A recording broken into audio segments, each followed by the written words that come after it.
Here we have a young 17-year-old Diego Lopes going for his first professional debut fight in MMA. Yes, I said 17. This fight ended via TKO in the second round. Sadly, it was so underground there is no footage of it. Reniel da Costa. Yeah, this was many years ago, so we are speed running his pre-UFC fights really fast. Some entries will be faster than others, where I will prioritize moments where Lopes shines the most in his moveset. So even though he got many submission wins in the early game, I can almost guarantee he will not get a submission win in the future where he is fighting the top featherweights in the world. I'm not saying it's impossible, but it's extremely unlikely. Not to mention submitting Ilia Topuria as well in the future. I doubt it. So the few clips of this fight shows Lopes winning by TKO here. He is very good at close range weapons like his clinch knee and uppercuts. I mean, if you are an extremely tall featherweight, why not? It almost reminds me of prime Dan Hooker, where his height made knees look like the deadliest weapon ever. Luis Silva. Man, I don't know what's going on here. Diego is very good at closing the distance with his piercing knees. He's definitely unrefined due to his inexperience and age, but you can see the potential. This is what I mean. Diego ain't fighting a guy like this in the UFC. Slipped from the spinning heel kick but recovered and secured the armbar. Thiago Silva. This was Diego's first ever loss in his pro career. He lost via split decision. Of course, I don't have all the clips, but I can gauge a bit what's going on and what happened. I'm assuming he won round 1, but his inexperience and restlessness made him not that good in the later rounds. Either that or the corruption in Brazil. Or Mexico. Either one. Rodrigo Pryor. This footage here doesn't actually show the moment of the finish. Diego lost by TKO in round 2. Probably following my theory where Diego gets too sloppy or tired in the later rounds. Because a lot of wins are literally round 1 finishes. And speaking of which, let's enter Diego Lopes' 9-fight win streak. Not only that, 9-fight win streak that ended all with a finish. I don't know how to pronounce that. Isaac Silva.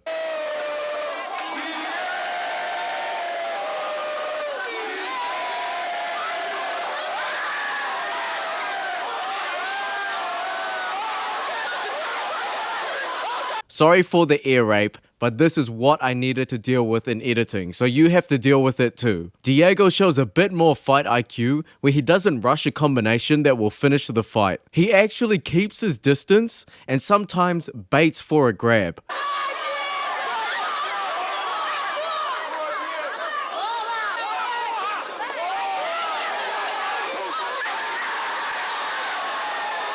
No, that was not an earthquake. That was just Diego securing a takedown. If Diego ever scores a takedown like that on Topuria, then my screams will be just as loud too. So I don't blame them. And here comes the submission.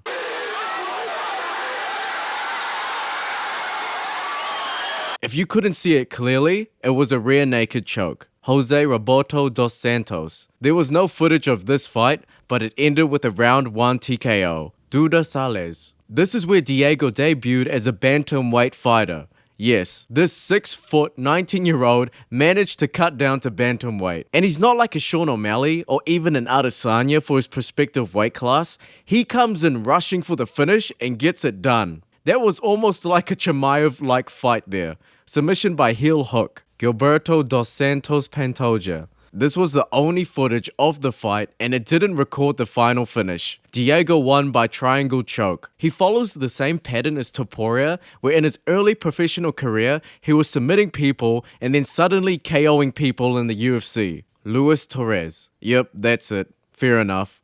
What do you do against a bantamweight that fights like that? Paul Marquez. Diego showed dominance again, where he had total control on the ground and went for the armbar finish. Carlos Canada. Oh yeah, Diego returned back to featherweight and we actually have full fight footage. It gives a clear story of the fight and how he was as a fighter during this time. You can clearly see the blood in Diego's eyes where he just wants to kill his opponent round 1. With that, you can see how the opponent can stuff his takedowns and notice Diego's lack of defense. Rodillazos. Fuertes rodillazos a la cara. Lo está lastimando con esa rodilla. Diego rushes and then sadly gets punished for that bad defense. Yes, the crowd is chanting Messi. That's the opponent's fighter name, like the stage name. Don't ask. Luckily, Diego managed to turn it around and literally get the full mount. After that, he worked it into a rear naked choke. I swear, this guy has unlimited anaerobic stamina.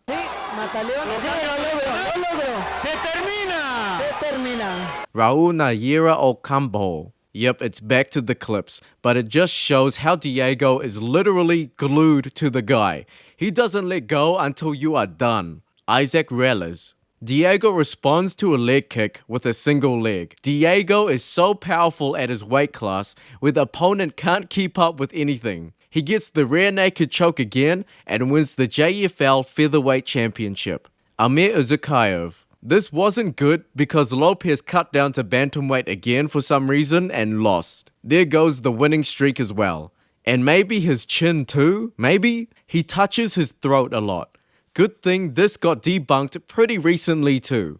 He's been grabbing his Adam's apple since the first round. Yeah. So you heard that, DC, from Jason Herzog. Diego Lopes, I was wondering if it was some sort of tick, but he was grabbing at his Adam's apple. No, es algo que básicamente pasa en todas las peleas. No, this goes back a long way. Actually, when I was a kid, I fell once and I actually got caught in some steel stuff. Like I was actually just caught there and I couldn't get out. So I have a scar here. This kind of goes back a long time. It's always been there. So during my fights, it starts itching a little bit. So I just kind of like touch it. So it's a tick that I have. So it's no problem, but it always happens in my fights. This was Diego's first MMA fight outside of Mexico and Brazil, meaning this was his first Russian opponent. His takedowns and aggressive ground game was negated, of course, and it was even more worse.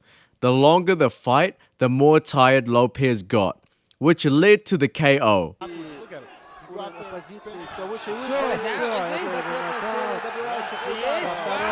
Diego used 200% of his body to fight, and it got to the point where a few ground and pound punches knocked him out. The exhaustion made him already 90% unconscious already, but damn. Good thing this was Diego's first and last fight in Russia. But that doesn't mean he escaped Russian fighters entirely. Antonio Hernandez. So there was no actual video footage, but Diego came back to Mexico and featherweight and won via armbar. Also, that fight won him the XFL championship, meaning he is a two-time champion. Rogelio Meneses. Diego has that Chimaev approach where his weakness does get spotted later on in the rounds, but why not work and be so good it doesn't even need to get to that point of the fight? Diego just smashes his opponent until he got the TKO win in the first round. Luis Guerrero. And he does the exact same thing again. I mean, it's working, so why not? Rony Mariano Bezerra. If you are watching this, don't be disappointed. I know, it's sad, but this is Diego's first win via non-finish. Yes, it was a unanimous decision win. Fuck. But yeah, he fought against Jason and won the fight pretty good too. This could be good for him as well. If this was younger Diego, he may have lost the fight due to exhaustion or something like that. It really shows how much he's improved as a fighter, especially during round 2 and 3. Alejandro Solano Rodriguez. Another decision win, but it proved a lot more than a finish now. This refined Diego 5-minute rounds and won via unanimous decision. The difference from the fight in Russia was like night and day. Now, Diego is showing no signs of weakness and just plays the fight a lot smarter. Marco Beltran. This is now for the bout. The last 3 fights were under the LUX or Lux organization, and Lopes is good enough for the title shot. A 1-1-2-3 and straight for the takedown. Beautiful textbook combination right there. And to contrast it with something extremely unconventional, a knee bar finish. Even the crowd was too confused by the skill. The new king got thrown just like that.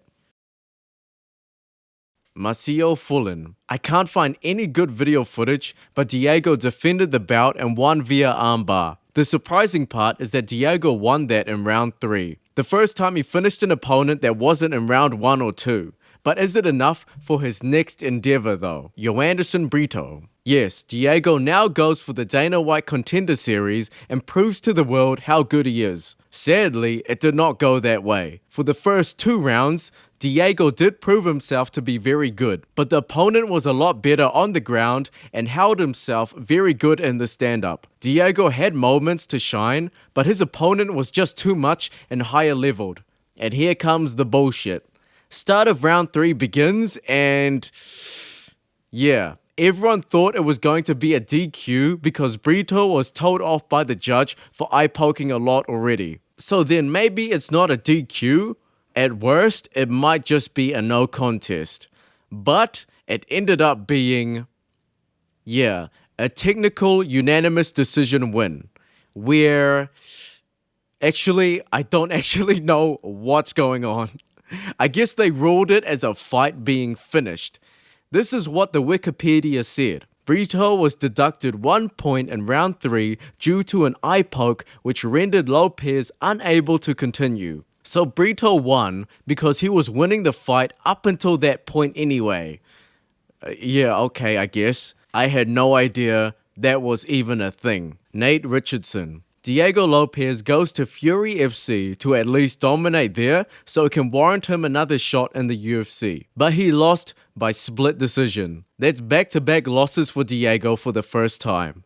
This is all the footage, so I can't really analyze what made it a split decision or how the fight went in general, but it's kinda off topic.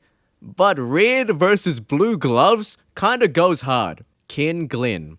I don't know how to analyze this fight. Like, high key. So here's the whole thing. Normally, with my other fighters explained videos, I slow it down to analyze the striking, mostly. But I have no idea what the heck is going on with his moves. He just goes for lunging boxing combinations that work really good and got the KO. Angel Rodriguez. And that is the fight that got him the official UFC contract now. He bounced back from this KO. One thing I noticed is that Diego likes to vary up his responses to leg kicks. Sometimes he shoots or goes for a strong punch. I guess that's good because the other fighter can't effectively prepare for both, so they kinda need to gamble. So Topuria, give me at least 5k USD for that valuable fight info. Movsar Evloev, you hate to see it as a loss, but it was a great fight regardless. After this fight, Diego was 0-2 in the UFC, but they didn't cut him because they know the potential he has. This fight was a unanimous decision win for the Russian fighter, Diego's weakness. But he showed heart anyway, having so many submission attempts that all nearly won him the fight. And if anything, it won him the crowd. Gavin Tucker. Sadly, it is the UFC, and I can't post footage or else Dana White will shoot me. I posted in my last video a 1.5 second fight footage. It was 1.5 seconds long, and it wasn't even fight footage. It was fight replay footage, which was still official and still copyrighted, but fair use policy does not mean anything right now. But anyway, Diego finally gets a win, and with Diego Lopes style. He finished it via armbar in the first round. Pat Sabatini. Slowly but surely, Diego is climbing up the ranks of the UFC because they knew the potential this guy has. Diego goes for a signature clinch where his giant body for featherweight is glued up to his opponent. Then, he unleashes nasty knees and uppercuts to get that KO. Sodiq Yusuff. I give credit to Yusuff though. He's the first person to absorb 2 clinch uppercuts from Diego. The second one did warrant the ref stop, but he absorbed it regardless like a boss. Diego is on a crazy winning streak in the UFC now. Dan Ige. After a weird 3-hour short notice fight change, Diego fights Dan Ige. A bit of Diego's weakness was shown again, but it wasn't so bad because we are in the top UFC level now. Also, it was the durable Dan Ige. Diego had lots of success in the first 2 rounds where he was great in the stand-up and on the ground. But of course, Diego got too tired. I mean, aggressive clinching and grappling does that to you anyway, no matter what kind of freak athlete you are. Dan won the last round where he showed more durability. But it wasn't enough to finish Diego. and Diego won via unanimous decision. Brian Ortega. The last entry during the time of the making of this video, and I hope Diego gets the title shot or fights Volk or Max next. But right now we are focusing on Brian Ortega. Yes, that was basically the fight. Let's just say it was Diego Lopes fashion where he won the fight in round 1. But instead it was a knockdown in round 1 and Ortega never recovered and lost by decision. So what's the fights going to look like for Diego in the future? Well, it depends on who he fights. If he fights Volkanovski next, there is a good chance he can KO or sub Volk. Maybe KO. As much as I love Volk, and I love him, he's going to be like nearly 37 in the featherweight division. And it's just saying that, it's not going to work out. Normally when you age, your athletic ability is the first to go. Not fight IQ or whatever, but athletic ability. Obviously. So maybe I see Diego getting Volk really early in round 1 with a clinch and uppercut combo, same with Sodiq, and gets the TKO win. What made Volk good, like his speed, just might not work anymore in the top game. And if Diego fights Topuria, then I don't know. It's kind of a coin flip. If it's round 1, there's a good, well, I would say there's a lean, just a slight lean towards Diego winning. Topuria has shown strengths in the stand-up and ground game where it really looks like he has no weakness. So Diego has to go 1000% in round 1 to beat him. Because I can almost guarantee, when it comes to round 2 and 3 onwards, Topuria will definitely win. But yeah, that's all. Bye.